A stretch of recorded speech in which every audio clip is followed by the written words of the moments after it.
कुछ लोग थे जो प्रभु यीशु की सेवकाई से बहुत जलते थे। जलन तब आती है जब आप वो नहीं कर पाते हैं जो सामने वाला कर पाता है, इससे जलन पैदा होती है। वो हमेशा जलन कंपटीशन का एक फ्रूट है, और बाइबल बताती है कभी भी हमें किसी से कंपटीशन, किसी को कॉपी करने की नीड नहीं है। आप जो हैं वैसे बने रहिए। अगर आपको पता है कि अगर कॉपी करना सिन है, अगर आपको वर्ड चाहिए तो मैं आपको वर्ड दे सकता हूं कि कॉपी करना एक सिन है। इजराइलियों के लिए लाल समुद्र 2 भाग हुआ था, मिस्र के लोगों के लिए नहीं। लिखा है जब मिस्र ने यह करना चाहा तो वे डूब गए। आपको पता है दूसरे को कॉपी करना अपनी बुलाहट को वेस्ट करना है। कि जब आप किसी को देखते हो, मुझे कई लोग मिलते हैं जो मैं देखता हूं कि जो लोगों को हाथ रख के गिराने की कोशिश करते हैं, तो मैं सोचता हूं आखिर ये किसको फॉलो कर रहे हैं, क्योंकि यीशु तो ऐसा करता नहीं था। यीशु तो लोगों को उठाता था। ओ बेनिहिन, कई बार जब आप देखो, जब किसी हम ऐसे प्रीचर को देखते हैं, हम सोचते हैं कि काश हमारी सेवकाई भी इसकी तरह हो। मैं आपको एक सलाह देता हूं, कभी भी आप किसी प्रीचर को देखो ना, याद रखो उसकी मिनिस्ट्री का नहीं, उसकी लाइफ का पीछा करो। देखो उसमें कौन सी अच्छी चीजें हैं, क्योंकि परमेश्वर की कलीसिया के अंदर हर एक को अलग अलग मिनिस्ट्री है। कोई प्रचारक है, कोई भविष्यवक्ता है, कोई शिक्षक है, कोई चरवाहा है, कोई क्या है। अब ये लोग क्या थे, इनका नाम फरीसी था। ये जलते थे यीशु से, क्योंकि ये देखते थे कि इनकी सभाओं में न दुष्ट आत्मा निकलती है, न बीमार चंगे होते हैं, और ये बंदा, उसके लिए कहते थे इसको कुछ आता भी नहीं है और ये पता नहीं क्या क्या कर देता है। और हुआ क्या, इन्होंने जलन से उसे पकड़वाया और पिलातुस के ऊपर एक प्रेशर डलवाया कि वो उससे मारे। पिलातुस और उसकी वाइफ दोनों ये काम नहीं करना चाहते थे। इवन पिलातुस की वाइफ को तो विजन आया था, ड्रीम आया था कि इस केस में हाथ भी मत डालना, क्योंकि ये धर्मी व्यक्ति है।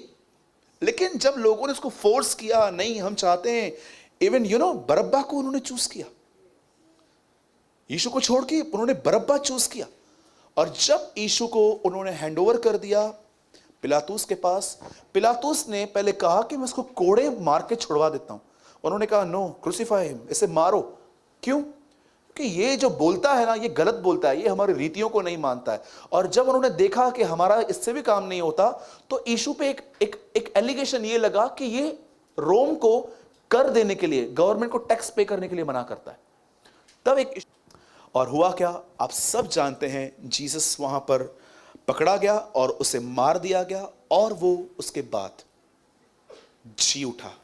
जी उठने के बाद उसके लोग उसे ढूंढने के लिए गए, और जैसे वो उसको ढूंढने के लिए वहां पर गए, वचन कहता है उस कब्र में, ये कब्र एक व्यक्ति ने खरीदी थी जिसका नाम था यूसुफ, अर्थमियास का। उन दिनों में अमीरों की पहचान थी, इब्राहिम की तरह वो भी अपनी कब्रों को खरीदा करते थे। इस व्यक्ति ने अपनी कब्र यीशु को गिफ्ट में दे दी थी कि जहां मैं रहूंगा आप वहां रह लेना। और इसी व्यक्ति ने उतरवाया था उसको।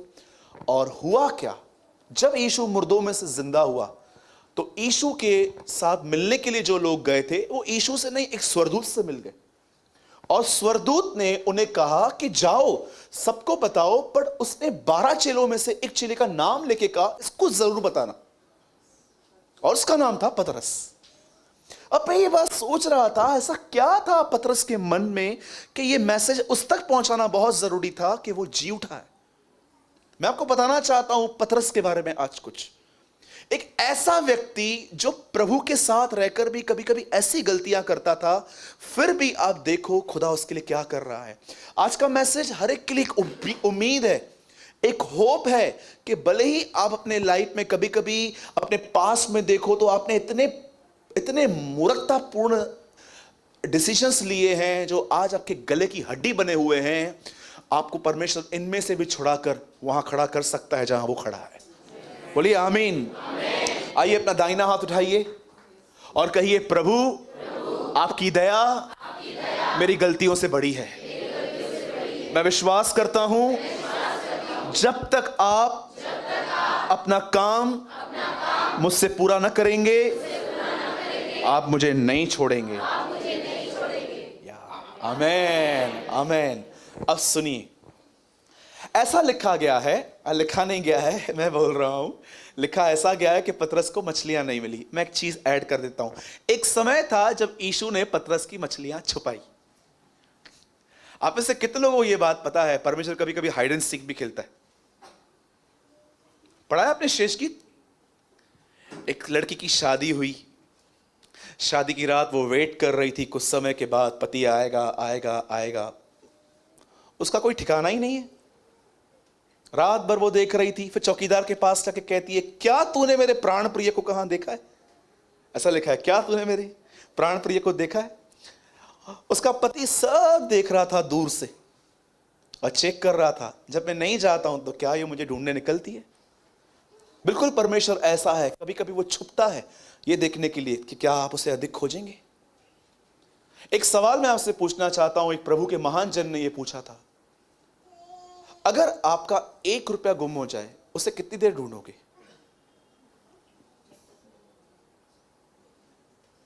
मैं आपको अपने लिए बताऊं, 5-7 मिनट। मैंने 5-7 मिनट भी बहुत लगता है आजकल।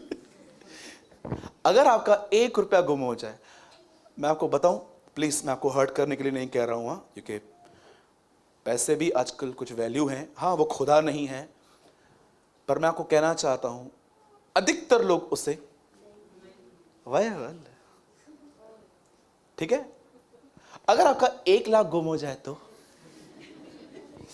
क्या हो गया, आज क्यों रहे सब?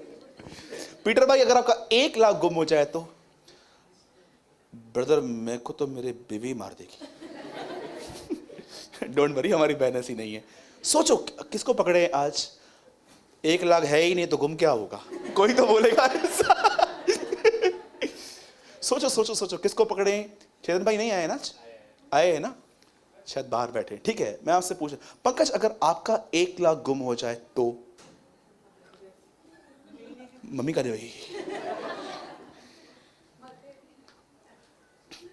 मैं आपको बताऊं, मैं वहां भी ढूंढ के जाऊंगा जहां जहां मैं गया ही नहीं। पहले मैं उन सब जगहों पे ढूंढूंगा कि कहां कहां मैंने रखा था, कॉल्स करूंगा, मैसेजेस करूंगा, आंटी मैं इधर आया था, अंकल मैं आया था, देखो ना। फिर पुलिस में जाऊंगा, फिर यहां वहां वहां वहां। अब मैं आपसे पूछता हूं, आप खुदा को कैसे ढूंढते हैं? 1 रुपए की तरह कि 1 लाख की तरह? जो 1 लाख की तरह बोल रहे हैं बरोबर जानते हैं वो भी, रट्टा मत मारो हाँ बस। 1 लाख की तरह मतलब जब तक आपको खुदा नहीं मिलता है बैठे रहते हो। मैं आपको मजाक नहीं कर रहा हूं, मैं खुदावन की उपस्थिति में और उस मस्से में बोल रहा हूं। 95% मसीह लोग प्रभु को 1 रुपए की तरह ढूंढते हैं। मिला तो मिला, किसको पड़ा हुआ है? हमारे पास आज के लिए खाना है, फोन में रिचार्ज है, इंटरनेट चालू है, यही हमारी लाइफ है, लाइफस्टाइल है हमारे पास, और कुछ नहीं चाहिए। हाँ ढूंढेंगे, हम लोग करते ना 5 मिनट प्रेयर भाई, आते हैं ना आपके पास। आप देखो लास्ट में हम लोग लाइन में पैसे भी डालते हैं आपके चर्च में थोड़े बहुत। यही लाइफ है बहुतों की। पर कुछ ऐसे होते हैं जो जानते हैं कि परमेश्वर उनको रिवॉर्ड देता है, जो उसे गंभीरता से खोजते हैं। इब्रानियों 11:6 सबको पता है, विश्वास के बिना परमेश्वर को प्रसन्न करना अनहोना है, क्योंकि परमेश्वर के पास आने वाले को यह विश्वास करना चाहिए वो है। उसके नीचे लिखा है, और जो उसे खोजते हैं वो उनको प्रतिफल देता है। प्रभु क्या प्रतिफल है? मैं समय उनको मिल जाता हूं। मैंने कभी भी अपनी प्रार्थनाओं के उत्तर नहीं ढूंढे, मैंने हमेशा परमेश्वर को ढूंढा और मुझे उत्तर मिल गए। जीसस इज योर आंसर, यीशु आपका आंसर है, उसे ढूंढो, कंप्लीट हो जाओगे। आप जानते हो एक दिन क्या हुआ? बाइबल बताती है यीशु पतरस की बोट पे आया, और जानते हो पतरस एक ऐसा व्यक्ति था जो बहुत थका हुआ था। वो अपने शब्दों में कहता है, प्रभु हमने कड़ी मेहनत की, हमें कुछ नहीं मिला। यीशु कहता है दाहिनी ओर जाल डाल, और उसे वहां पर जाल डाला, उसे मछलियां मिल गई। और जानते हो उसने अपने लाइफ में पहला खूबसूरत निर्णय क्या लिया? वो उन मछलियों को छोड़ के यीशु के पीछे हो लिया। पर शायद आप कितने लोग ये वॉच कर पाए हैं, आई डोंट नो। पतरस उस समय, जिस समय यीशु ने उससे कहा मेरे पीछे हो ले, मैं तुझे मनुष्य को पकड़ने वाला बनाऊंगा, मैं आपको बताना चाहता हूं पतरस प्रेम में नहीं चला था। जैसे हम में से बहुत सारे लोग शायद ज्ञान के पीछे होंगे, कुछ चीजों के पीछे होंगे, पर उस पर्सन के पीछे नहीं होंगे कि जीसस जो बोलता है। अगर आपने ये कलीसिया सिर्फ इसलिए ज्वाइन की है क्योंकि इस कलीसिया में दूसरी कलीसियाओं से बेटर वर्ड मिलता है, या आपके कान आपको अच्छे लगते हैं सुनना, या आपको लगता है कि यार यहाँ नॉलेज अच्छा है, मैं आपको बताना चाहता हूं इस कलीसिया के अंदर हम जो भी प्रीचिंग करते हैं एक वजह से करते हैं, ताकि आप यीशु का पीछा करें, लेकिन नई नई बातों को सुनने में सिर्फ अपना समय गंवाएं। आप जानते हो पतरस जब चला प्रभु के पीछे तो वो प्रेम में नहीं चला। ब्रदर आप कैसे कह रहे हो? एक धनवान आया यीशु के पास, कहता है प्रभु अनंत जीवन पाने के लिए मैं क्या करूं? यीशु कहता है आज्ञाओं को मान। बोलता है बचपन से मानता हूं। तुझ में एक कमी है क्या? अपना पैसा गरीबों को दे, मेरे पीछे चल, तुझे स्वर्ग में धन मिल जाएगा। लिखा है वो चला गया। पतरस ये सब वॉच कर रहा था। पतरस को प्रभु ने कहा धनवानों का परमेश्वर के राज्य में आना कितना कठिन है। तब पतरस कहता है प्रभु किसका उद्धार होगा? यीशु कहता है जो मनुष्य से नहीं हो सकता वो खुदावन से हो सकता है। उसके बाद पतरस कहता है हम तो सब कुछ छोड़ के आए हैं, हमें क्या मिलेगा? मेरे को लगता है पतरस आंद्रियास को बोल रहा था चल पीछे चल, इसको पता है मछलियां कहां कहां है, चल चल चल चल इसके पीछे चल। दोपहर में मछलियां लेके देता है ये, रात को भी आने की जरूरत नहीं पड़ेगी, सोए रहेंगे रात को मस्त। ये पहले ही एक स्वार्थी पूर्ण निर्णय उसने लिया। आइए अब मैं आपको उसकी दूसरी गलती बताता हूं। एक समय था जब वो एलिया और मूसा को ऊपर महिमा में उसने देखा। आप सब जानते हैं यीशु प्रार्थना कर रहा था, एलिया और मूसा उसको दिखे और ऊपर से आपको पता है वहां पर क्या लिखा गया है? उसने जाकर वहां पर कहा, वो लोग बात कर रहे थे और जाके कहता है क्या तंबू बनाऊं आपके लिए, मूसा के लिए, एलिया के लिए? ब्रैकेट में लिखा गया है वो नहीं जानता था कि वो क्या कह रहा था। मैं आपसे पूछना चाहता हूं कितने लोगों के अंदर ये गड़बड़ है, दूसरे की बात पूरी भी नहीं होती है पहले बोलना चालू कर देते हो। कभी आपको पता भी है किन किन लोगों के लिए लिसन करना कितना कठिन होता है? कोई आपको बिठाए और आपसे बात करे, क्या आपने उसकी पूरी सुन ली? क्यों लिखा गया है उससे नहीं पता था? क्या ऊपर से आवाज आई इसकी सुनो? याकूब में लिखा है सुन तो लो। आप मुझे एक व्यक्ति बताओ जो पूरे ज्ञान से भरा हुआ है, उसको सुना के दिखाओ। आप उसको कुछ भी सिखाओगे ना, वो आपको बोलेगा नहीं मैं इसमें से और कुछ सीख चुका हूं। भाई आप भी बताओ, पहले सुन तो लो। नहीं, सुनना मुझे आता ही नहीं है, मुझे सिखाना आता है खाली। इतने सारे लोग हैं सुनते नहीं है वो किसी की भी। कई बार आपको पता है आप किसी को कभी कभी आप बोलो वो हाँ ऐसे करके हाँ हाँ उस बात में बोलो, बता मैंने क्या बताया? तू क्या कर रहा था? मैं वेट कर रहा था, तू पूरा कर तो मैं बोलूं। बहुत सारे लोग हैं सुनते ही नहीं है। एक प्रीचर आए, मैं वहां पर कुर्सी पे बैठा हुआ था दूसरी चर्च में और उनके बाद मैं स्पीकर था। वो प्रीचिंग कर रहे थे, मेरे बाजू में एक व्यक्ति, और उसको पता नहीं था कि एक्चुअली मैं उठूंगा। इसके बाद मैंने उसको बोला भाई साहब हाँ उठो प्रचार चल रहा है। दोनों बोला अभी कितना टाइम हुआ है? 5 मिनट हो गए उनको बोले हुए, उठो ना। बोला 10 मिनट रखो, आप भी सोएंगे।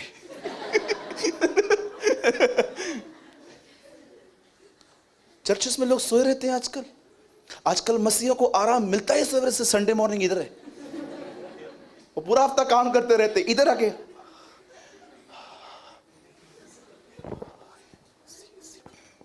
एसी लगा हुआ है ना, तो नीचे का थोड़ा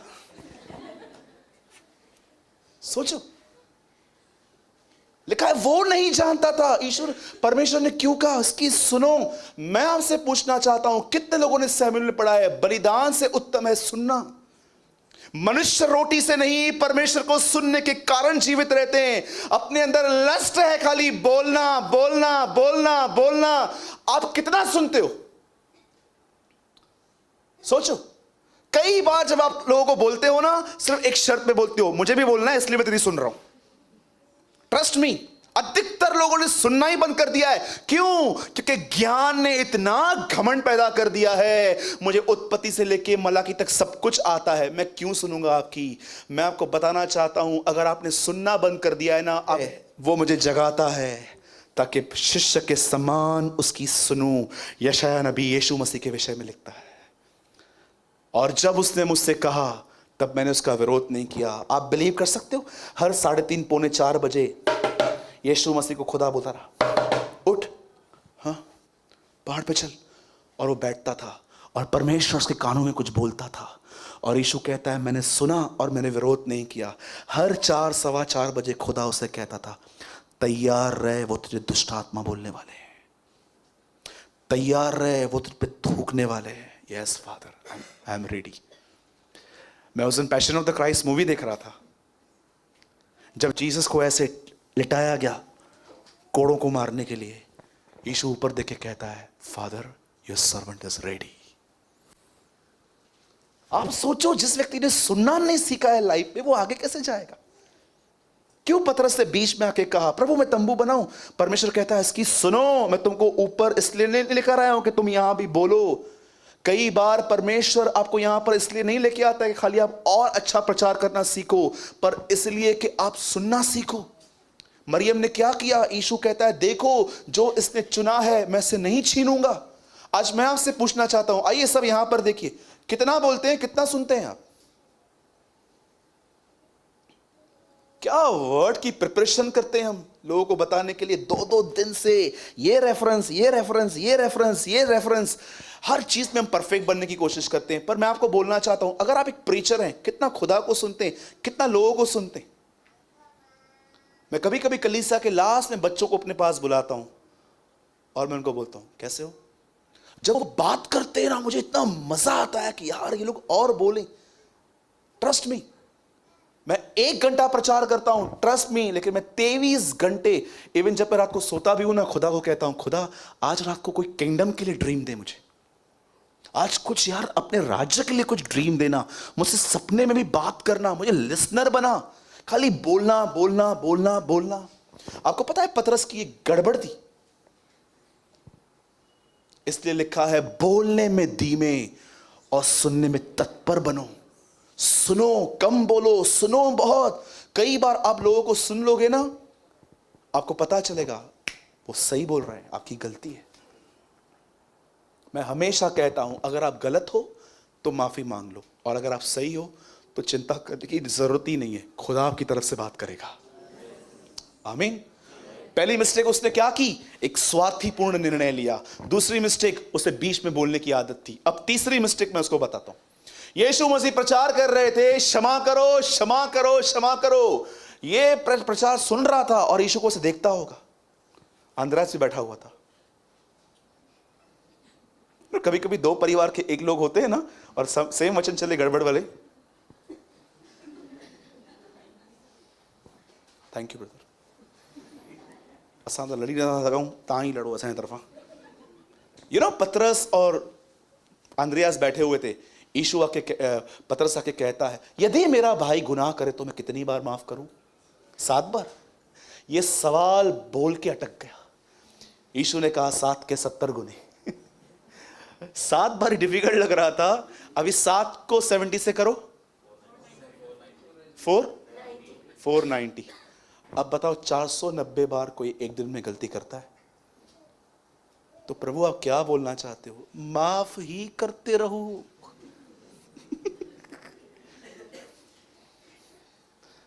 और ब्रदर अगर हम न कर पाए तो सुनिए, याद रखिए, परमेश्वर कभी भी आज्ञा विदाउट ग्रेस नहीं देता। अगर परमेश्वर आपको कहता है ये करो, तो याद रखना उसे करने के लिए उसके पास ताकत भी है। आप उसके पास बगैर जाए एक्ट करने की कोशिश करते हो। सोचो, मैं आपको बोलता हूं ब्रदर, आप उस आदमी को 50,000 दे दो तो दो ना, आओ देता हूं। आप मेरे पास आते नहीं हो, कितना डालोगे अपना, कितने एफर्ट्स डालोगे आप अपने? कई बार जब खुदा लोगों को कहता है ये करो, तो उनको क्या लगता है, बाप रे, अरे इब्रानियों में लिखा है अनुग्रह के सिंहासन के समीप जाओ और वहां से दया और अनुग्रह पाओ, ताकि वो दया और अनुग्रह तुम्हें सहायता करे।